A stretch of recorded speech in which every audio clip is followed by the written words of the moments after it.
Ave Maria, cheia de graça, o Senhor convosco, bendita sois vós entre as mulheres, e bendito é o fruto do vosso ventre, Jesus. Maria, Mãe de Deus, rogai por nós, pecadores, agora e na hora de nossa morte. Amém.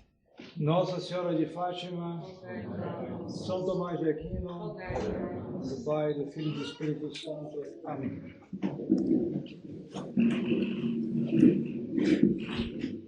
Então, essa pequena palestra depois da Santa Missa, eu já fiz algo lá parecido lá no Paraguai, em espanhol, e então pensei em fazer também algo parecido. O título é isso, Dissipando a Confusão, ou pelo menos tentando dissipar a confusão. Porque nossa época hoje, uma das principais características é a confusão. Devido ao aumento incontrolável de informação e a falta de critério e de honestidade de muitas pessoas, a consequência é um desencontro, uma quantidade incrível de informações que se contradizem e que se chocam e que você, no final das contas, não sabe direito. Além do mais, junta isso a tendência da natureza humana, em acreditar no absurdo, em acreditar em coisas erradas, em acreditar no que agrada a ela, tem isso também, e sempre em direção à facilidade, outro problema da natureza humana. Então, eu vou me referir em particular à confusão hoje na igreja, e em particular com relação à tradição da igreja.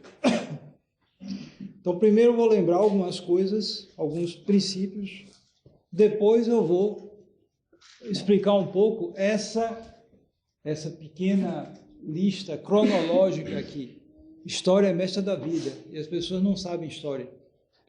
Muitas vezes elas têm uma história deturpada, é o que elas ouvem, além da história ser uma matéria muito difícil, né? As pessoas facilmente se enganam. E, no entanto, todo mundo quer saber história. Pouca gente quer saber teologia ou filosofia, mas história todo mundo quer saber. Falso ou verdadeiro. O problema é que quando ela é falsa, a pessoa é deformada. Então, vamos um pouco ver a história do movimento tradicional, que já tem tempo isso aí. Então, para a gente saber, ter algumas referências para poder compreender melhor a situação, porque esses problemas são mais velhos do que nós. Então, começando alguns princípios. Quer dizer, primeiro, o que é o tradicionalismo? Simplesmente, o tradicionalismo é o catolicismo. Ponto final. Tradicionalismo, é melhor dizer simplesmente catolicismo. Como hoje a confusão é muito grande, então os católicos que procuram ser fiéis à tradição da igreja acabam sendo chamados de tradicionalistas e mesmo se acostumando com esse nome.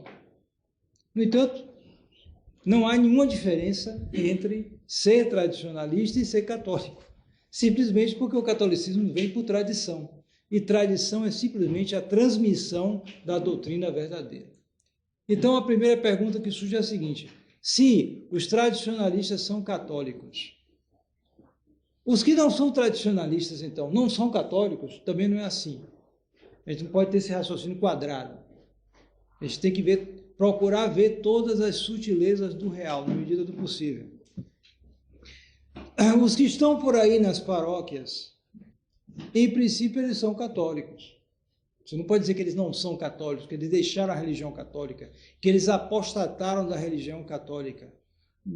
Em alguns casos, você pode se interrogar, mas, em geral, sobretudo quanto é gente mais simples, gente que vai seguindo, eles, em princípio, eles não largaram a Igreja Católica. Mas, é uma verdade, eles estão no erro. Estão no erro. O erro pode ser voluntário ou involuntário. O erro voluntário, a pessoa percebe que está no erro, ele quer ficar. O erro voluntário, a pessoa não percebe. Ela não sabe, ela está aquilo ali, ela vai atrás. Entre esses dois, existe o erros que são mais ou menos voluntários.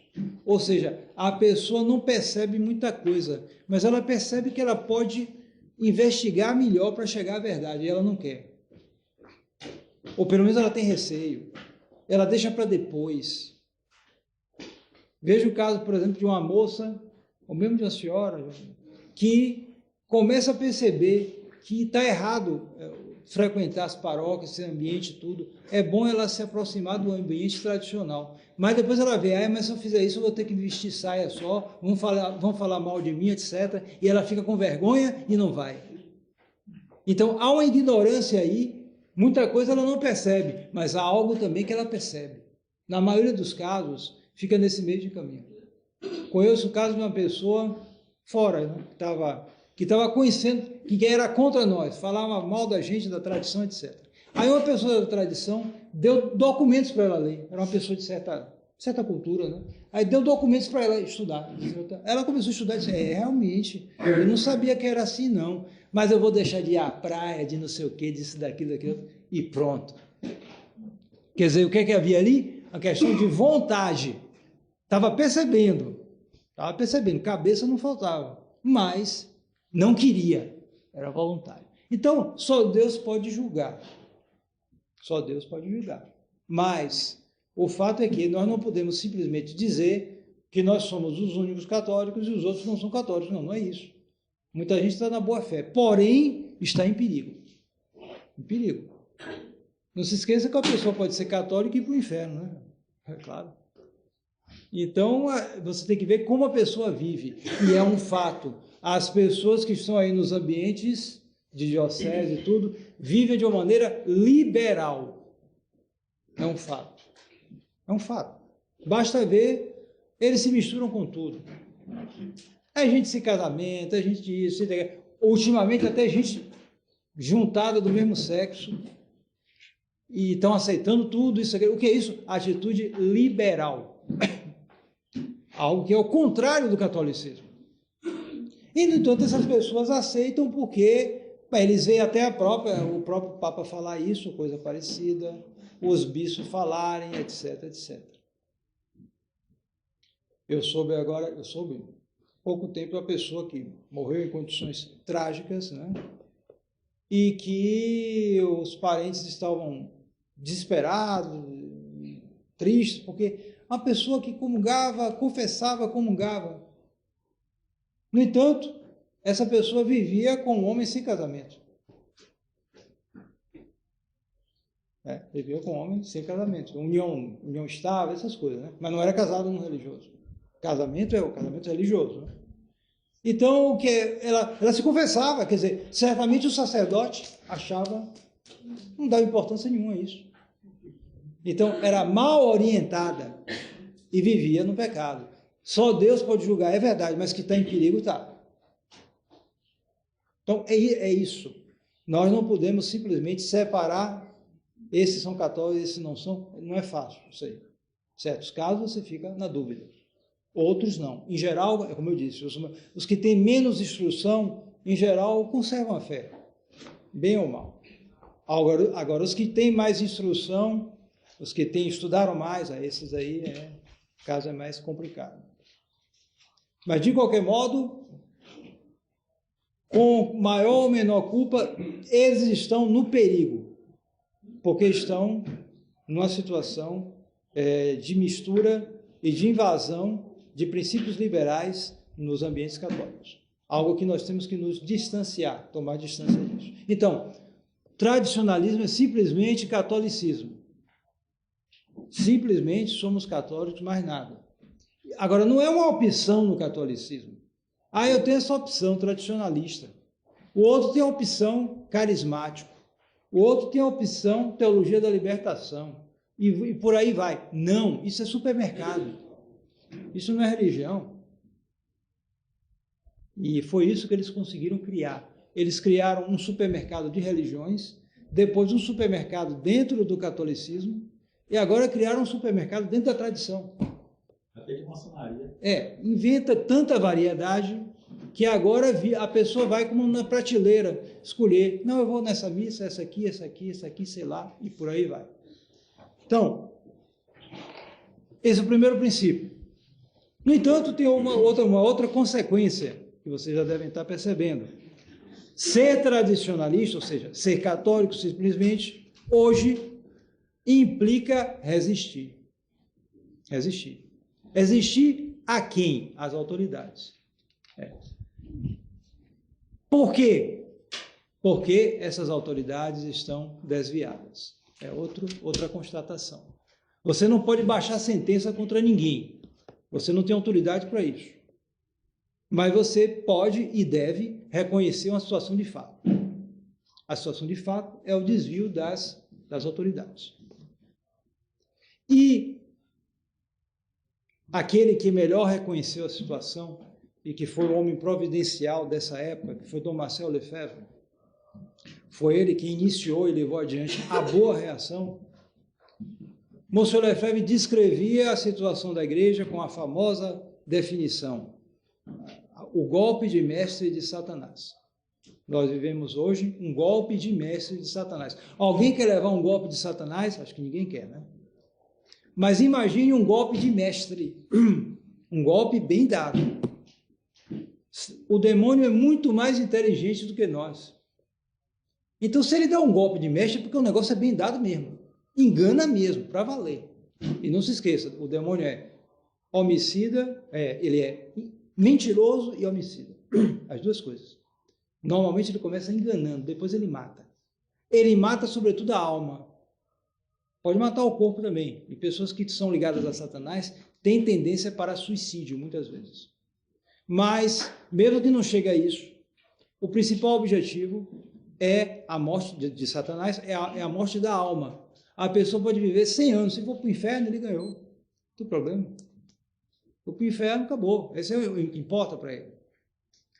Então, o golpe é de mestre. Esse golpe, quem sofre é a Igreja Católica. Tem sofrido nesse período todo. E esse golpe foi explicado pelo próprio Monsieur Marcel Lefebvre. Ele dizia o quê? Esse golpe de mestre de Satanás consiste nos princípios da revolução, entrando na igreja pelas autoridades da igreja. Vocês viram um exemplo há poucos dias aí, é tanta coisa que você nem conta mais, mas a última, ou uma das últimas, do Papa Francisco, foi dizer o seguinte: não, se tiver filho com problema de homossexualismo, deve acolher, deve apoiar, isso, aquilo, outro. É a última dele. Está entendendo? Então, a maneira que ele falou, isso aqui, você pode interpretar, mas o que vai acontecer? Os católicos por aí vão ficar mais relaxados ainda com relação a isso. Um vício contra a natureza que leva ao inferno. Pecado mortal. Eles vão ficar cada vez mais, vai aparecer o sujeitinho com o outro sujeitinho na família e todo mundo vai acolher. Não é assim? Vai ser isso o efeito. Então ele fala essas coisas, ele não sabe o efeito disso. Então, o que está ocorrendo? Os princípios da revolução, porque se você for nos ambientes da revolução, vá numa faculdade, numa universidade de direito, pior ainda de história, vá ver o que eles falam. É isso aí. É isso aí, meu, simplesmente. Então você vê isso entrando na igreja por quem? Através da autoridade do Papa. Então é isso que é o golpe de mestre de Satanás. Porque se viesse um comunista da universidade para falar isso nos tempos da igreja, nos tempos bons da igreja, eles iam repetir na mesma hora: não, sai daí, rapaz. Isso aqui é outra coisa. Vai para longe, comunismo não quero nem saber. Mas quando vem o Papa falando, todo mundo aceita. E se você não falar, e se você não aceitar, você é rebelde, você é tradicionalista, você é isso, você é aquilo. Não é assim? Então, isso é um golpe de mestre de Satanás. É de mestre, porque coloca os católicos contra católicos. A hierarquia é contra aqueles que querem ser fiéis. É muito pior do que se fossem os comunistas vindo atrás. Pelo menos a gente sabia que não prestava e a gente ia enfrentar. Mas não, é o Papa. Então, o golpe de mestre de Satanás consiste nisso. Basicamente nisso. Foi Monsieur Lefebvre que definiu perfeitamente. Então, o que fazer diante disso? O que fazer diante disso? Não há uma fórmula matemática para isso. Mas uma coisa que ajuda muito é como eu disse, você compreender um pouco da história desse golpe, porque a história, na medida em que a história é mestra da vida, ela vai nos ensinar, o passado vai nos ensinar. E com isso nós teremos princípios para reagir a isso. Nosso Senhor, digo logo introdutoriamente, nos deixou socorros para isso. Um dos socorros mais importantes é esse aqui, o Santo Rosário. Todo mundo deve rezar o Rosário. Os três mistérios. Não adianta rezar um terço é pouco. Rezem os 3 mistérios. Não 4, porque 4 já é invenção. É os 3. Ele deixou esse socorro para a gente. O Rosário é muito anterior à crise da igreja, sem dúvida. Mas ele recebeu graças especiais. E em Fátima se fala isso, porque em Fátima se profetizou a crise da igreja. E um dos aspectos dessa crise da igreja é que a Santa Missa se tornaria difícil. Vocês estão aqui vindo essa Santa Missa, a outra só teve quando? Em maio, não foi? Do ano passado. Eis aí. O que é que eu estava fazendo nesse período? Viajando para lá e para cá. Não paro. Para um mês eu vou para o Paraná, o Paraguai e o Ceará. Uma viagem só. No outro mês eu acho que eu vou para o Piauí, talvez. No outro eu vou para o Rio Grande do Sul, Santa Catarina e Paraná. E por aí vai. Então eu estou por aqui. Aí de vez em quando eu paro aqui na Bahia também. Entre outros lugares. Está entendendo? Então não está fácil. Não é fácil. Eu não posso me virar em 10 para celebrar a missa tradicional. Então se torna uma coisa difícil. E vocês ainda têm uma coisa, que vocês têm uma capela. Tem gente por aí no Amazonas, no Pará, sei lá onde, isolado, simplesmente. Não tem nada. Nada. Então o que é que eles devem ter? O rosário. Ah, Santa Missa é maior do que o rosário. Claro que é, ninguém duvida disso. Mas o rosário é o bote salva-vidas. Se você não acha o barco mais, você vai procurar o bote salva-vidas. Se não tiver isso, você afunda no mar, acabou. Então, se apeguem ao Santo Rosário. Eis a primeira coisa. Um auxílio que o nosso Senhor deixou para a gente. Dando graças muito especiais para essa oração. Ele quis, a gente vai dizer que não. É um socorro que ele nos dá. Depois, como eu disse, ver o exemplo daqueles que nos antecederam. Aqueles que acertaram mais, aqueles que seguiram o caminho correto. E, sobretudo, de Monsenhor Marcel Lefebvre. Ele não é infalível, é verdade, ele não é o Papa, um Papa falando ex cátedra, não é isso. Mas a vida dele mostrou, ele foi aos poucos descobrindo o problema da igreja e até reagir de uma maneira correta, adequada. Tanto é que foi ele que os que ocupam Roma têm mais raiva, porque foi ele que tomou a medida certa. Muita gente reagiu na época, muita gente. Para vocês terem uma ideia, estou contando um pouco a história já do problema, só na França, 500 padres continuaram celebrando a missa tradicional. Não mudaram, não. Só que cada um no seu canto. Porque a tendência da gente é essa, a gente reage, mas eu não vou enfrentar, né, todo mundo de frente, né? Então eu fico no meu canto. Aqui ninguém mexe comigo não, mas eu vou ficar no meu canto. Então, ficou cada um no seu canto. Então, as autoridades que ocupam Roma chegaram e disseram, não, deixa lá, vai passar o tempo e eles vão morrer. E foi o que aconteceu. Hoje, se tiver algum, um ou outro, né? Deve estar todo mundo morreu quase todo mundo, desses padres. Então, Monsenhor Lefebvre não, o que é que ele fez? Vou formar padres. Aí, eles ficaram com raiva. Porque eles viram, aí a gente ganhou, mas não levou. Vai renovar. E graças a Monsenhor Lefebvre eu estou aqui. Não foi Monsenhor Lefebvre que me ordenou, mas foi Dom Williamson, que foi sagrado por Dom Lefebvre. Então, entremos um pouco na história, na cronologia das coisas. Então, veja bem, a primeira data que eu coloco aqui, 1962, 1965. A maioria aqui não tinha nascido. Eu não tinha nascido, ninguém tinha nascido. A maioria. Alguns tinham nascido já.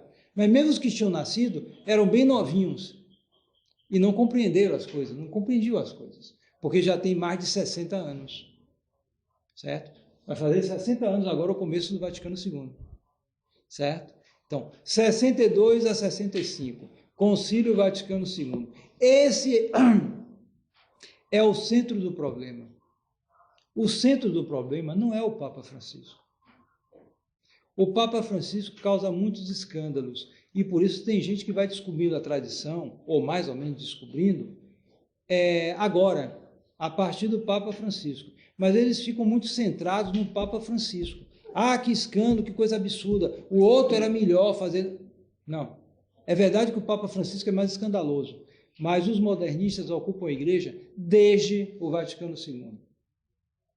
O Papa Bento XVI, Papa Emérito, como chamam, ele era um tremendo modernista e ele participou do Concílio Vaticano II. Era um modernista. Ele era teólogo do cardeal Frings, que era um dos mais progressistas. E você pensa que ele mudou, porque é o que falam, né? Não, ele mudou, ele era assim, depois mudou. Pode ter mudado alguma coisa, mas não muito, porque quando ele foi eleito Papa, ele já velho, eleito Papa, ele mandou republicar todas as obras dele. A primeira obra que ele publicou foi uma tese de mestrado que foi reprovada porque era modernista, na época, em 57, no tempo de Pio XII. Ele, então, reformou a tese e foi aprovado, tá bom?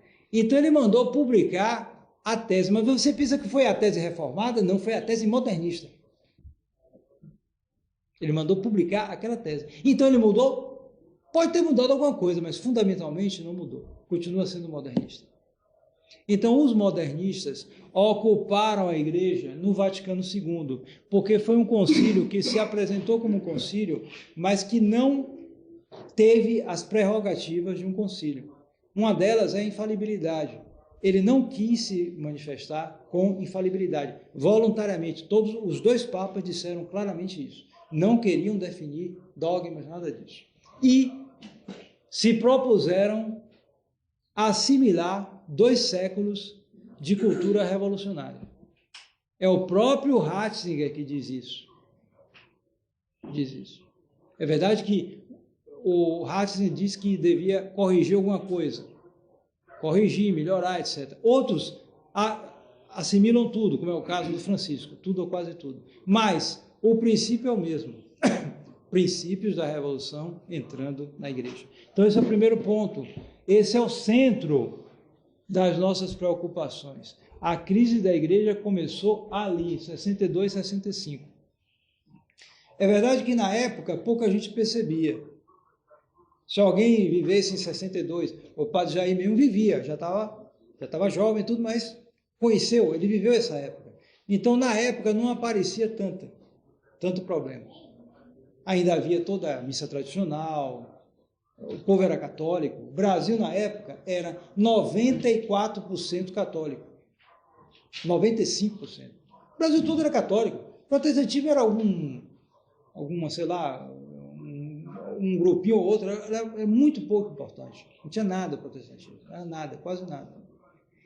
Certo? O protestantismo ele tomou mais conta das coisas a partir da crise da igreja, aproveitando os problemas internos da igreja.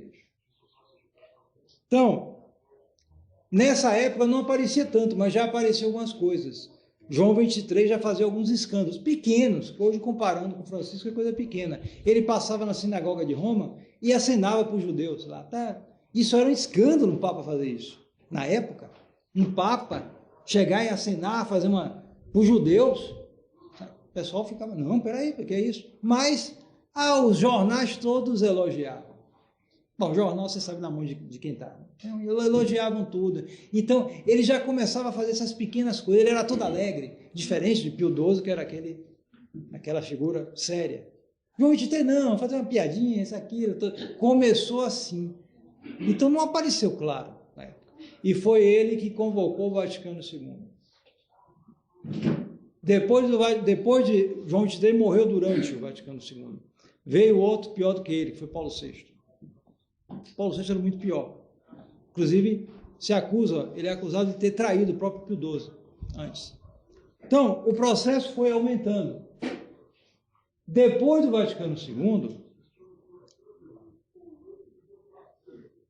começou-se então a aplicar as medidas tomadas, os princípios, os ensinamentos, etc., do Vaticano II.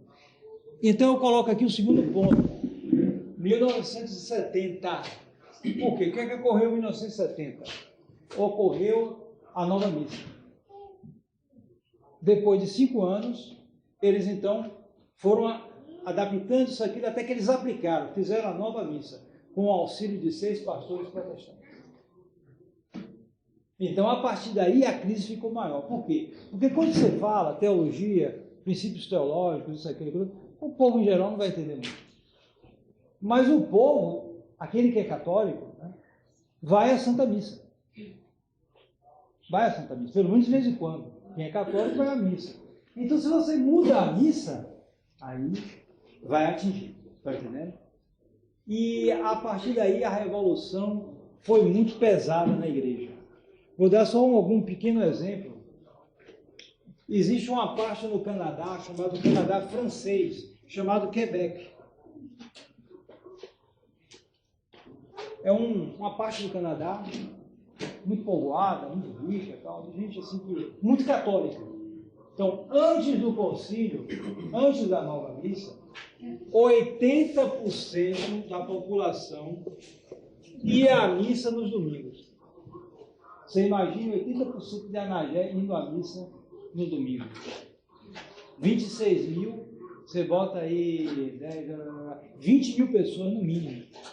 Tinha que fazer umas 10 catedrais em Anagé para conter todo mundo que ia à missa. Vocês imaginam? Anagé, agora imagine Vitória da Conquista. Ia ter que fazer umas 200 catedrais para botar todo mundo. Era assim o Quebec. Nessa época, 80% da população ia à missa no domingo. Sabe quanto vai hoje? Menos de 5%. Acabou. Acabou o catolicismo no Quebec. Acabou. Havia na época em torno de 80 mil religiosas, freiras. Acabou, não tem mais nada, só tem as freirinhas. Acabou. Destruiu o catolicismo no Quebec. E assim no Quebec e no Brasil, em outros lugares. Basta ver o caso do Brasil. O Brasil, como eu disse, era 95% católico. É verdade, muita gente não frequentava a missa nos domingos, era mais relaxado o Brasil. Mas hoje está menos de 50% já. Menos de 50%. Os protestantes e outros desviados tomaram grande parte. Outros estão sem religião, não tem nada. É assim por diante. Então, a decadência foi em todos os lugares semelhante. A partir, sobretudo, da mudança da missa. Porque aí atingiu diretamente o pessoal.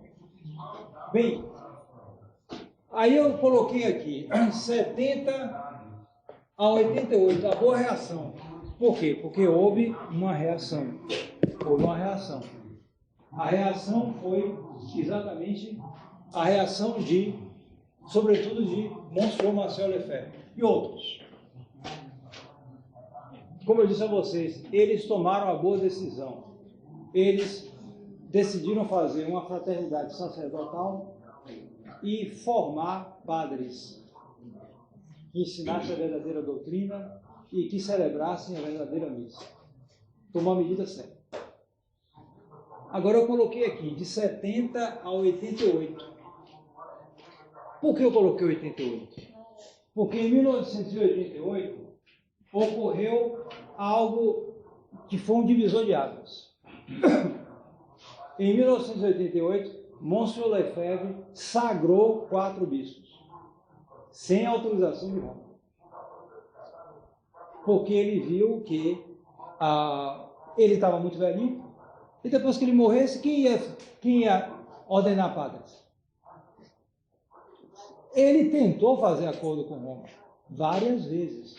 Quase ele era enganado por quem? Pelo cardeal Ratzinger. Foi quem negociou com ele. Quase que engana. Mas, felizmente, a providência interveio e ele conseguiu. E ele acabou decidindo sagrar 4 bispos. Um deles foi o Monsenhor Williamson. Então, a partir daí, houve uma divisão entre tradicionalistas e acordistas. O que é o acordista? O acordista é o seguinte: quando Monsenhor Lefebvre sagrou os 4 bispos, Então, 10% dos padres dele abandonaram o Dom Lefebvre. Certo? Abandonaram. E esses 10% de padres, um número razoável de padres, foram acolhidos pelas autoridades de Roma. E essas autoridades de Roma fizeram mais ou menos o seguinte com eles. Disseram, olha, tá bom, você pode celebrar a missa tradicional. Agora você tem que assinar um documento em que você diz que a missa nova é boa também. Correto? Ou seja, celebra a missa boa, mas diz que a missa ruim é boa também. É a contradição. Só precisa assinar. Não precisa celebrar, não. Mas às vezes ocorria que um outro celebra. Já ocorreu isso. Mas mesmo que não celebre, assinava o documento. E com isso eles recebiam uma certa liberdade. Então, essa gente fundou a Fraternidade São Pedro, que não existe aqui no Brasil, mas é muito forte lá na Europa. E depois dela foram aparecendo outros institutos, como, por exemplo, o Instituto Bom Pastor. Esse aqui é muito conhecido aqui no Brasil, tem vários lugares. Depois veio o Instituto Cristo Rei, também, que tem aqui no Brasil. E outros institutos. Então foram formando os acordistas, ou seja, os que fazem acordo. E que criticavam muito os tradicionalistas. Então houve uma divisão no movimento tradicionalista. Está entendendo? Esse pessoal passou a dizer, não, é como se a questão da crise da igreja fosse somente a questão da missa. Mas não é. Não é só a missa. A questão é o catolicismo, como um todo. Claro que nisso aí, na missa é um ponto principal, mas não é o único. Aí depois eu coloquei essa data aqui, essa data aqui, Summorum Pontificum. Porque em 2005 foi eleito... Só pergunta aqui. Então, você pode fazer perguntas depois. Depois, quando terminar, quem quiser fazer pergunta, pode fazer. Pode até anotar tudo, tá entendendo? Que não vou demorar muito, mas uns 15 minutos eu termino a explicação aqui. Então, 2007, a Summorum Pontificum foi o documento do Papa Bento XVI que aumentou um pouco a liberdade dos padres de celebrar a missa tradicional. Nesse período ocorreu outra coisa também importante, mais ou menos nesse período, né? Que foi o quê? Mais ou menos aqui ocorreu o quê? A internet. A internet. Nessa época. Bom, começou já um pouco antes do ano 2000, né? Mas foi aumentando, né? Aumentando. Então, nessa época, ela já estava muito forte, a internet. O que é que ocorreu com a internet? A informação perde o controle. Não é mais a Rede Globo. Antigamente, se uma coisa para ser conhecida, tinha que passar na Rede Globo, que tinha 80%, 90% da audiência. É um negócio impressionante. Com a internet, não. Qualquer um que tiver um trocinho desse aqui, tem a sua pequena Rede Globo. É impressionante como isso descentralizou, certo? Então, as informações, sobretudo no primeiro período, porque o primeiro período foi mais texto. Então, a informação boa e má, mas a informação boa ficou liberada. Hoje não, é só vídeo, o pessoal está tudo viciado em vídeo, aí há muita manipulação. Mas antes era mais texto. Então o pessoal começou a conhecer, os jovens começaram a conhecer a missa tradicional, eles não sabiam. Eles ficavam nas paróquias com um monte de besteira, vendo padre metido a artista, padre metido a isso, aquilo outro, cantando, gente completamente dessacralizada. Então, eles iam na internet, no computador e viam, não é assim não. Olha só como era antigamente. Por que mudou? Eles começaram a raciocinar. De modo que o movimento tradicionalista cresceu com muito jovem, que foi descobrindo isso. Foi descobrindo o Vaticano II, gente que ia contra o Vaticano, foram descobrindo o Monsenhor Lefebvre, e assim por diante. Então isso, eles começaram a, justamente, sempre a primeira coisa é a Santa Missa. Eles começaram a querer a Santa Missa tradicional, porque eles viram a bagunça que estava, as missas na paróquia. Qualquer um vê, basta ter um pouco de senso comum. Você jogar bola dentro da missa, durante a Copa do Mundo, né? Teve missa assim. Botar uma bailarina para sair para lá e para cá, no meio da missa, qualquer pessoa com bom senso vê isso, reage. Então eles foram reagindo. Então essa reação foi aumentando, tanto da parte dos tradicionalistas como da parte dos acordistas. Só que da parte dos acordistas, eles estão com a corda no pescoço, né? Com a coleira, né? Ele só vai até aqui, senão a autoridade puxa. Os tradicionalistas não, eles estão livres. Depois veio isso aqui, 2012, a desorientação da fraternidade de São Fulgêncio. Esse ponto é importante, já tem 10 anos, já pertence à história, certo? Gente que tem aí, jovem, que já tem 20 e poucos anos aí, né? Era garoto na época, ele não tinha nem como entender isso, certo? Foi uma desorientação, porque depois que Monsenhor Lefebvre morreu em 91, os que ficaram no lugar dele não tinham a mesma firmeza dele. Isso não foi mudando de uma hora para outra, foi aos poucos, a gente não percebia direito, mas foi aumentando. Então chegou em 2012, a fraternidade aceitou oficialmente, num capítulo extraordinário, aceitou fazer acordo prático com a Roma modernista. Porque antes, o princípio era esse.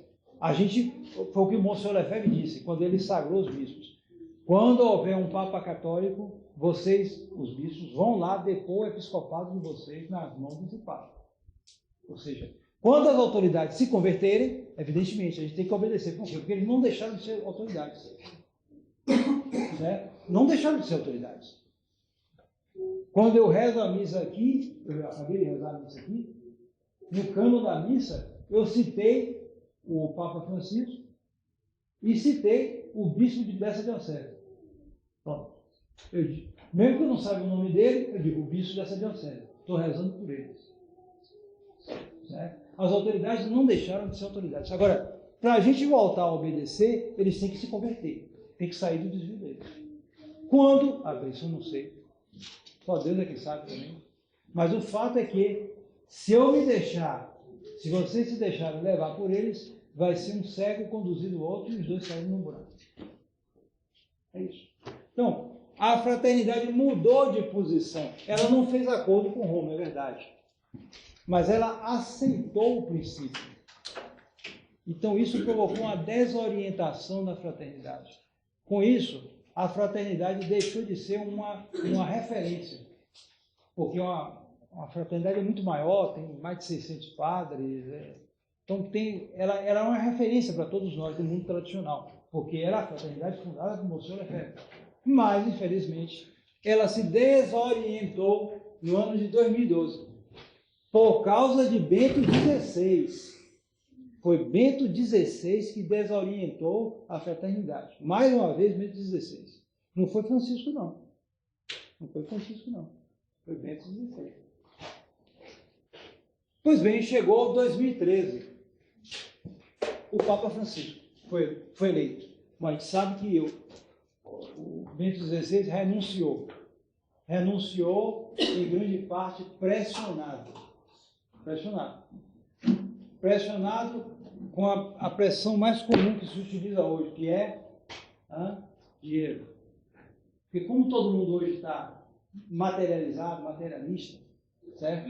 Então, o que se diz por aí? Tudo é dinheiro, né? O pessoal fala isso, tudo é dinheiro. Os maçons não falam isso? Não tiver dinheiro, você está perdido, você está não sei o quê. Os protestantes falam isso. Se você não tem dinheiro, Jesus, você vai se condenar, é sinal de que Jesus está te condenando, coisa parecida. Se você está subindo na vida, é sinal de que Jesus está com você. Deixa de sofrer, para de sofrer, não é isso? O ambiente está por aí, é isso. Então, a pressão principal hoje é isso aqui, dinheiro. Então, fizeram uma pressão sobre o Vaticano fortíssima, desses organismos internacionais, na mão daqueles que a gente sabe quem são. E Bento XVI aceitou renunciar. Quando ele renunciou, a pressão financeira parou imediatamente. Só queriam que ele renunciasse. E aí, o Bergoglio, que tinha sido segundo lugar na eleição de 2016, foi eleito no conclave. Então foi a pressão, ele foi pressionado. Mas isso quer dizer, então, que ele é contrário completamente ao Papa Francisco? Bento XVI é completamente contrário? Não, não é verdade. Porque Bento XVI está lá tranquilo, botaram ele no lugarzinho dele, ele está velhinho lá, não está sofrendo muita pressão, tranquilo, certo? E quando ele aparece, ele elogia o Francisco, etc, etc. Quer dizer, existe uma oposição, mas não é tão grande assim, está entendendo? Eu gosto sempre de fazer aquela comparação. Você não vê, de vez em quando, o PT brigando com o PSDB? Briga mesmo. Mas agora, de vez em quando, eles fazem as pazes, né? Agora mesmo eles estão parece fazer a mesma chapa contra o Bolsonaro. Né? Estão botando os dois. Então, é uma oposição, mas não é muito grande. Depende das circunstâncias. Então, o Papa Francisco é um Papa ligado à teologia da libertação. A parte mais radical da revolução da igreja. Então ele começou a atacar esse pessoal aqui, os acordistas. Aos tradicionalistas é mais difícil, porque a gente não está com corda no pescoço. Mas eles estão. Então ele começou a atacar. Então veio aqui, em 2021, o golpe contra os acordistas. Talvez vocês aí devem estar sabendo, o moto próprio Traditionis Custodes, que anulou o Sumório Pontífico. O Sumório Pontífico foi anulado por esse moto próprio do Papa Francisco. Então há quem diga que ele vai dar mais golpes ainda. Esses institutos acordistas estão sendo expulsos por aí. Agora mesmo eu soube lá em Curitiba, acho que o IBP foi expulso lá. Expulsaram. 150 fiéis. Tinham 2 capelas lá, com autorização, aquela coisa. Né? E eles tinham que fazer política, certas coisas eles não faziam. Eu sei disso porque quando houve, em 2017, houve a comemoração da Reforma Luterana na Catedral de Curitiba.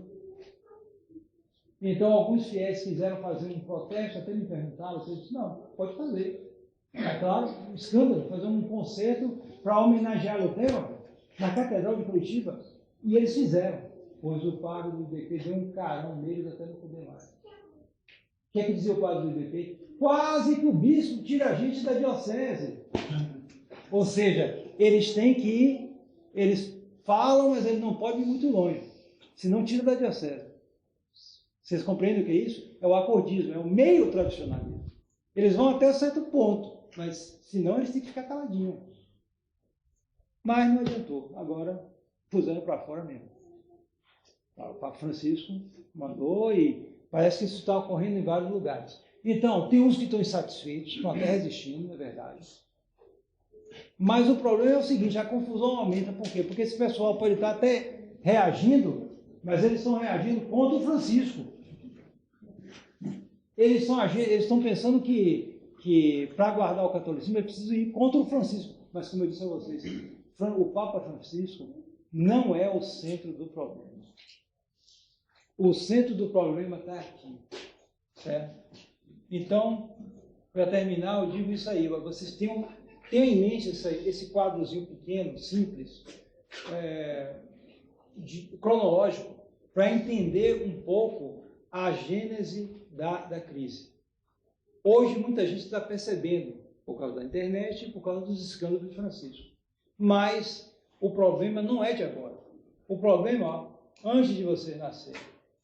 E a gente tem que bem compreender isso para a gente tomar a atitude correta. Atitude correta. Não ter compromissos com as autoridades. Se você faz compromisso, você já caiu na rede. Caiu na rede. Enquanto eles estiverem desviados. Paciência. Nós não temos culpa nessa crise da igreja. Indiretamente, pelos nossos pecados, claro que sim. Mas, diretamente, não. Os bandidos são eles. Vocês que invadiram, estão destruindo. Então, guardemos a fé católica e sabendo guardar direito as coisas. Então, por exemplo, o caminho é esse. Ó, vocês estão vendo aqui? É uma coisa pequena, simples. Apoiem a construção aqui, na medida do possível. Eu sei que não é fácil, recurso, isso, aquilo, mas na medida do possível, se associem. A última vez que eu vim em maio, estava a capela pronta. Agora eu vim, agora já tem um sanitário pronto, né? Mas já é alguma coisa, né? E vai aumentando, é pouquinho, mas vai aumentando. Vocês têm um lugar próprio. Vários grupos tradicionalistas aí não têm.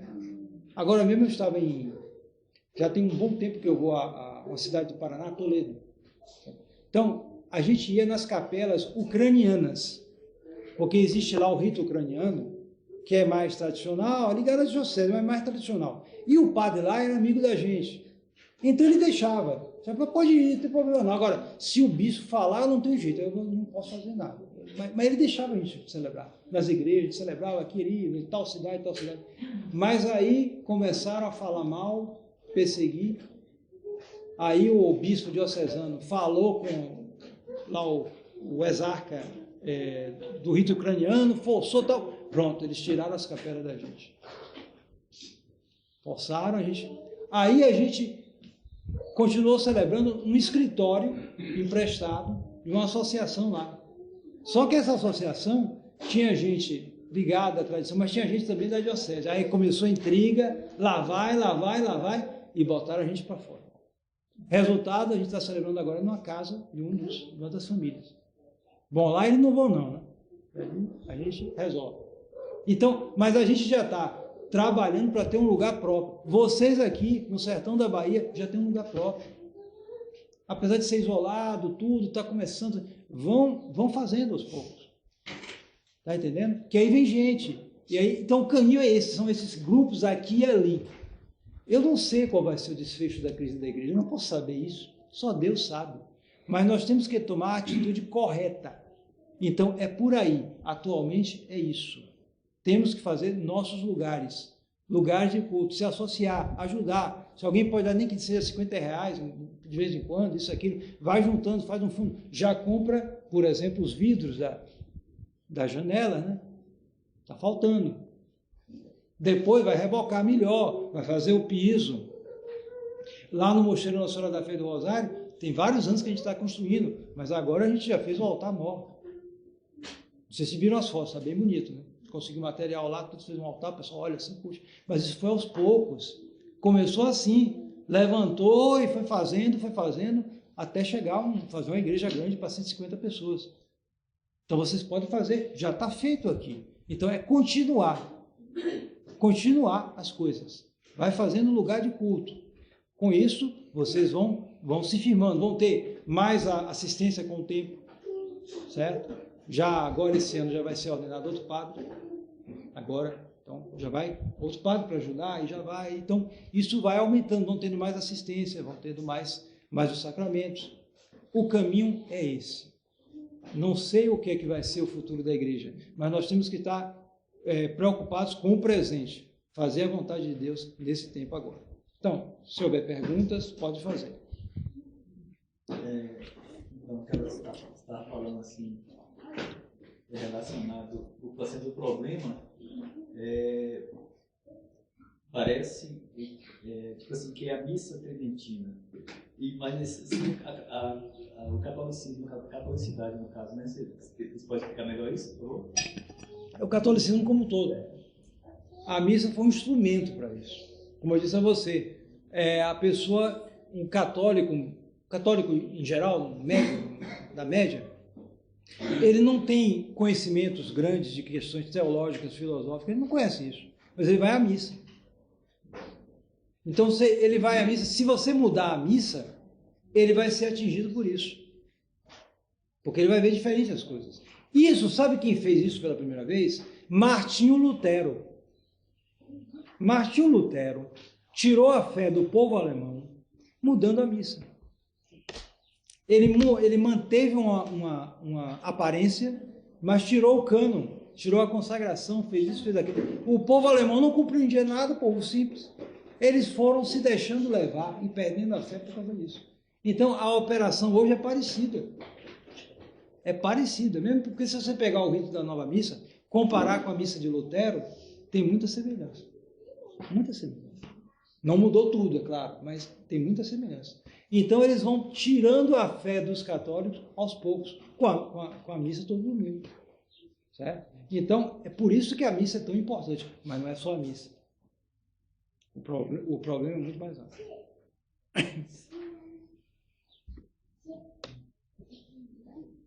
Mais alguma questão, alguma observação? Sim, pode fazer. Eu gostaria de agradecer a presença do senhor Sim. no nosso meio para rezar a missa tridentina.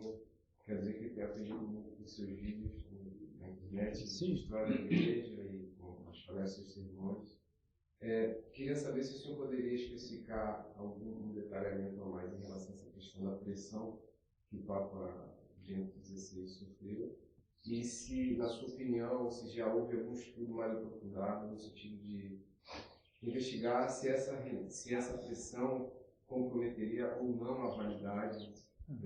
Existe uma corrente que argumenta isso. Mas veja bem, pressão, existe vários tipos de pressão, certo? Uma pessoa, por exemplo, se diz, por exemplo, que uma pessoa não pode casar obrigado, certo? Agora, o que quer dizer obrigado? É você casar com um revólver na cabeça, né? Ou casa ou leva. Mas uma pessoa, por exemplo, como ocorre às vezes, e antes ocorria mais, tinha problema antes, aí engravidava a moça, e a família, naquela época, a pressão era grande, né? Chegava, não, você vai ter que casar agora, vai ter que assumir. E aí o rapaz, vou ter que me virar aí, e casava. Então, houve uma pressão? Houve, mas invalidou? Não. Está entendendo? Então, houve uma pressão sobre Bento XVI, mas essa pressão não invalida. A prova é que ele está lá consentindo o tempo todo. Ele é o primeiro a dizer, o Papa é Francisco. Ele está lá, ele sofreu uma pressão. Agora, que tipo de pressão foi? Como eu disse, financeira. Existe um organismo desses bancários aí, chamado SWIFT, que faz a troca de valores de moedas, certo? Então, esses organismos financeiros, o mundo está na mão das finanças, em grande parte. Quem tem a finança, tem o controle, grande parte do mundo, certo? Então, esse pessoal de banco, toda essa gente que já domina há séculos, eles têm um domínio. Você vê, por exemplo, esse problema agora da China. Todo mundo falando da China, a China está ficando forte, está ficando mesmo. Só o que está acontecendo? Eles estão transferindo o centro financeiro dos Estados Unidos para a China, certo? Porque eles foram transferindo, esse pessoal, eu acho que vocês sabem quem são, desde o século XVI, eles tinham o centro deles na Holanda, apoiado pelos protestantes, porque eles eram, sobretudo, contra o catolicismo. A raiva dele era contra o catolicismo. Eles tinham sido expulsos da Espanha, então eles estavam na Holanda. Então o centro financeiro era ali na Holanda. Aí depois eles trocaram para a Inglaterra, já no século XVII. Porque é uma ilha, é mais difícil de você tomar. Uma ilha. Depois eles fizeram o grande passo, trocaram para os Estados Unidos. Agora eles estão trocando para a China. Por quê? Porque pode ver, a Holanda, a Inglaterra, os Estados Unidos, todos os três protestantes. Certo? Mas, embora o protestantismo tenha ajudado muito isso, o protestante ainda é cristão, pelo menos, acredita em Jesus Cristo, diz acreditar, etc. Mas o comunista, o chinês, não acredita em nada. É que nem formiga ali. E é um país muito maior, com 1 bilhão e 300 milhões. Só o resto dele é maior que o Brasil. Então, eles estão, não, vamos trocar para cá. Mas não é de uma hora para outra. Aos pouquinhos. Então, eles fizeram uma pressão sobre o Vaticano esse sistema de compensação de moedas. Eles fizeram isso com o Irã, iam fazer com o Vaticano. Ia quebrar o Vaticano, ia quebrar as pernas do Vaticano. Então, essa pressão levou o Bento XVI a renunciar. Quando ele anunciou a renúncia dele, no mesmo dia a pressão acabou. No mesmo dia. Não precisou nem eleger o Francisco, ele já estava preparado as coisas. Porque o Francisco, o Bergoglio, tinha sido o segundo lugar na eleição anterior. Então ele já estava esperando, porque na eleição anterior o Ratzinger ainda era muito forte. Esse pessoal de linha média, Opus Dei, Focolare, todo mundo apoiava o Bento XVI. Então ele ganhou do Bergoglio. O Bergoglio viu, não vou ganhar, não tem como. Mas nessa eleição agora, depois da pressão, ele renunciou, aí foi tranquilo para o Bergoglio, ele ganhou. E aí entrou o pessoal mais radical, que Estava esperando para entrar. E avançou a agenda dos globalistas. Porque o Bento XVI era aquele tipo, já havia muito, eles aceitavam ecumenismo, isso, aquilo outro, lá. Mas, por exemplo, casamento de pessoas do mesmo sexo ainda era uma coisa que eles recuavam. Eles não iam adiante nisso aí. João Paulo II, Bento XVI, nesse ponto eles paravam. Não, aí já está demais, o escândalo vai ser grande demais. Eles paravam. Mas aí o Francisco está nem aí, velho. Já chegou no avião e disse, se alguém é gay, procura fazer a vontade, quem sou eu para julgar isso? E por aí vai. Evidentemente ele não faz nenhum ensinamento disso, claro, mas ele fica falando e o escândalo vai espalhando. Então isso aumentou muito a força dessa gente. Hoje virou uma verdadeira epidemia. E uma das grandes causas foi esse problema. Então, a agenda globalista precisava tirar o Bento XVI. Já estava ultrapassado. Serviu, mas já ultrapassou. É como, por exemplo, o protestante. Os protestantes hoje são associados aos mais conservadores. Eles apoiam muito Bolsonaro, né? Certo? Então, os protestantes, eles foram, na década de 60 e 50, financiados pela maçonaria. O protestantismo foi financiado pela maçonaria. Por quê? Porque naquela época o catolicismo era um poder fora do comum. Então era preciso quebrar isso. Então como é que quebra? Não, você bota um negócio parecido com o catolicismo, fala de Jesus, da Bíblia, não sei o que, e vai desviando o pessoal. E aí eles deram dinheiro para as seitas protestantes. Essas seitas protestantes, sobretudo as americanas, foram financiadas pela maçonaria. Só que hoje, o que é que aconteceu? Eles ficaram muito fortes. E já tem seita brasileira mais forte que as americanas. E esse pessoal ainda fala de Jesus Cristo, certas coisas, ele diz, não, aí está errado, aborto, isso tudo está errado, tudo aí. Então se torna um obstáculo à agenda globalista. Então, para hoje, agora, eles já estão contra os protestantes. Não precisa mais. Serviu, mas agora não precisa mais. Naquele tempo precisava contra o catolicismo. Agora não, o catolicismo já está daquele jeito.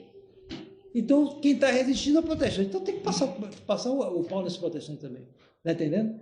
Então, é mais ou menos isso. O Bento XVI foi um instrumento, foi um obstáculo. Mas agora, ele teve que deixar. Certo? Mas isso não invalidou a eleição. A questão da eleição, já houve muito problema de eleição de Papa. Muito problema. Não é coisa de hoje, não. Muito problema. Então, a igreja foi estabelecendo o seguinte, se há o reconhecimento do eleito, ponto final, está sanado. Tem negócio de... Aí começa o pessoal a pegar, por exemplo, uma constituição de um Papa do século XV ou XVI, Paulo IV, dizendo isso, aquilo, tudo isso já foi abrogado com o Código de Direito Canônico de São Pio X, tudo isso já foi abrogado, não tem nada a ver. Você pega um documento, bota ali, separa do contexto e começa a fazer confusão. Tá entendendo? Então, não, a eleição dele, do Francisco, foi, pelo menos, legitimada. Ele é o Papa. O próprio Bento XVI diz a todo momento, ele é o Papa. Agora, é um Papa péssimo. Então, você tem que resistir ao que ele está fazendo. Infelizmente, essa é a situação. Certo? Você tem que, digamos assim, com uma palavra um pouco forte, não deixá-lo de consciência tranquila. Porque essa questão, um tradicionalista, quando ele procura ser sério mesmo, ele não deixa os outros de consciência tranquila. Porque o que está na paróquia, fazendo um monte de coisa errada, isso tudo, ele olha e diz, não, mas o que ele faz diferente ali? Ele fica meio incomodado. Está entendendo? E se é então um hierarca, um padre, um bispo, pior ainda. Ele fica com raiva porque ele sabe que ele está destruindo a igreja. Eles sabem disso. E o tradicionalista dá o testemunho, não é assim não. O catolicismo é isso aqui. Isso está errado, cuidado, né? Cuidado, vai dar conta a Deus, cuidado. Está entendendo? Qual que é a orientação que você daria, por exemplo? A gente está, pelo menos no nosso caso, a gente está conhecendo ainda, está iniciando, porque a gente passou anos e anos na igreja, nas pastorais, no desenvolvimento da vida, e parece que novo é essa igreja agora que a gente da tradição, digamos, né? E a gente dentro dessa, como o senhor mesmo falou, tem várias linhas. Aí, exatamente. Agora, o que fazer para ter uma referência assim, né? Digamos, porque, não sei se o senhor já abordou, eu acabei tendo que sair. Mas aí o que acontece? A gente também está muito assim, estamos juntos, mas ao mesmo tempo estamos aí já precisando de uma unidade mais. Por quê? Porque daí se a gente não tiver essa unidade, a gente não vai ter condição de resistir, porque é grandiosa demais a coisa, né, violência. A confusão é grande, sem dúvida. E é tanto que eu estava vendo um documento, e o senhor pode confirmar isso também, não sei, para a gente, que a confusão ela tá trabalhada de tal forma que é grandiosa quem está por trás, e na verdade infiltrado, que é o próprio satanismo, a maçonaria e o judaísmo.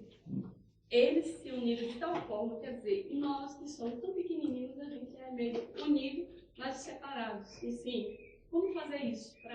O importante é isso, você tem que manter os dois polos da coisa, ou seja, você não pode deixar de reconhecer as autoridades. Reconhecer, uma coisa é isso. Mas ao mesmo tempo você tem que resistir ao exercício dessa autoridade. São duas coisas diferentes. Você não pode negar que são autoridades. Você não pode chegar e dizer, não, agora eu sou pároco daqui, não sei o quê. Não, isso é maluquice. Isso é seita. Está entendendo? O que ocorre é que é uma situação extraordinária que nos força a tomar medidas extraordinárias. Está entendendo? Então, por quê? Por causa justamente do perigo para a fé. Foi a mesma atitude que São Paulo tomou em relação a São Pedro. Há um episódio narrado na Epístola aos Gálatas, onde São Paulo conta que São Pedro um tanto simulou com os judaizantes. Começou a agir de uma maneira errada. E então São Paulo foi lá e disse na cara dele, não, como é que você faz isso? Está errado. Disse para ele. Isso está narrado. O próprio São Paulo conta. Então, São Tomás de Aquino, comentando isso, comenta esse texto. Ele diz o seguinte, olha, São Paulo não contestou a autoridade de São Pedro, mas ele contestou o modo de agir, mais ou menos, dele. Quer dizer, o exercício dessa autoridade. Certo? Então, essa é basicamente a atitude que nós temos que tomar hoje. Você não pode deixar de reconhecer que o bispo é diocese, aqui é diocese de Conquista. Quem é o bispo? Dom Josafá. Bom, ele é o bispo. Dom Josafá. É boa história. Certo? Então, no cano da missa, vou dizer, com o Papa Nostro, Francisco, et Episcopo Nostro, Antítide Nostro, Josafá, etc. Ele é o bispo. Você pode negar isso. Porém, o exercício dessa autoridade está em grande parte viciado. E com isso nós temos que tomar medidas extraordinárias. Como, por exemplo, eu estou fazendo aqui. Eu venho aqui, eu pedi permissão ao bispo, normalmente tem que pedir, não pedi permissão nenhuma. Pedir permissão ao pároco, normalmente tem que pedir, não pedir permissão nenhuma. Porque é como se fosse uma guerra espiritual. Você está numa guerra material, você está entrando na rua, tem as placas, contramão. Você está num tanque, você vai pedir, você vai observar isso? Não vai observar nada, meu irmão. Você está lutando ali, você vai entrar e acabou a história. Está entendendo? É mais ou menos isso, o estado que nós vivemos. Agora, é isso. Estudar cada vez mais, rezar, etc., para nós ir orientando, para tomar a boa medida, porque a confusão é grande. É o que eu estou tentando explicar aqui. Eles conseguiram fazer uma variedade de coisas enormes. E gente que faz confusão por aí. Tem gente por aí que diz que não tem papa, não tem bispo, e sai por aí falando barbaridade. Com a internet, né? É fácil. Todo mundo tem sua Rede Globo, né? Vai lá, faz o seu canal, começa a falar, e lá vai, e tem gente que se deixa levar. Certo? Porque as pessoas estão acordando, mas estão desorientadas, não têm instrução suficiente. Há alguns meses atrás, um senhor me telefonou lá do sul da Bahia. Aí ele falando, não sei o que, lá vai, ele todo preocupado com a sucessão da igreja, e ele achando que Francisco não era papa, e não sei o que, explica. Não, porque veja bem, eu tenho aqui um livro de conhecimentos gerais, e aqui diz que já houve vários antipapas na história da igreja. E de fato houve, né? Aí eu disse a ele, não, é verdade, senhor. Realmente houve vários antipapas na história da igreja. Mas esses antipapas eram antipapas em relação a outros que eram papas. E quem é o papa, então? Aí ele, tá entendendo? Quer dizer, as pessoas estão desorientadas, certo? Então, é isso. Pedir luzes no nosso show para não se deixar desviar, certo? Aí, nesse ponto ainda eu pego assim, igual a gente tem a referência de vocês, digamos. Mas existe no Brasil, por exemplo, outras referências que a gente, né, poderia também estar se apoiando? Como que é? Bem, veja bem, Sim. há 2 mosteiros hoje que você pode se confiar, que são a base, pelo menos aqui no Brasil, outros lugares tem muitos lugares, mas eles são como que os 2 centros principais. É o Mosteiro da Santa Cruz e o Mosteiro Nossa Senhora da Fé e do Rosário. O Mosteiro da Santa Cruz fica lá em Nova Friburgo, onde há o bispo Dom Tomás, que foi sagrado por Monsenhor Williamson. Porque ocorreu, depois do problema da fraternidade, Monsenhor Williamson foi o único dos 4 bispos que manteve a herança de Monsenhor Lefebvre, certo? E ele, o que é que ele fez? Ele sagrou outros bispos. E continuou a coisa. Então ele sagrou Monsenhor Fort, que teve bem doente agora, quase que morre de Covid, mas melhorou, graças a Deus. Monsenhor Tomás, Dom Tomás e Dom Zendeja, nos Estados Unidos. Então hoje há 4 bispos de novo, que estão pelo mundo procurando ajudar as almas, certo? Vários grupos que há aqui, em vários lugares, no mundo, em vários lugares, está entendendo? Que continuam simplesmente a herança de Monsenhor Lefebvre. Porque, infelizmente, a fraternidade já não está mais da mesma maneira. Parece, à primeira vista, que mudou muito, mas mudou. Pra você ter ideia... Posso perguntar mais uma coisa? Sem continuar... Posso perguntar mais uma coisa? Pode perguntar, pode. Sim. Aí, por exemplo, tem a capela lá de Rio de Janeiro, né? De Dom Lourenço. Dom Lourenço, Fleischmann, conheço. Como que é? Já fui lá. Como que é? O problema do Dom Lourenço é o seguinte. Dom Lourenço, ele até 2012 esteve com a gente. Eu, inclusive, o ajudei. Fui várias vezes no Ceará, tudo. Dom Lourenço dizia, e ainda diz de vez em quando, que não quer saber de acordo com Roma. Não quer saber. Mas ele está com a fraternidade. Qual a fraternidade? A fraternidade São Pudécio. Ele está ligado.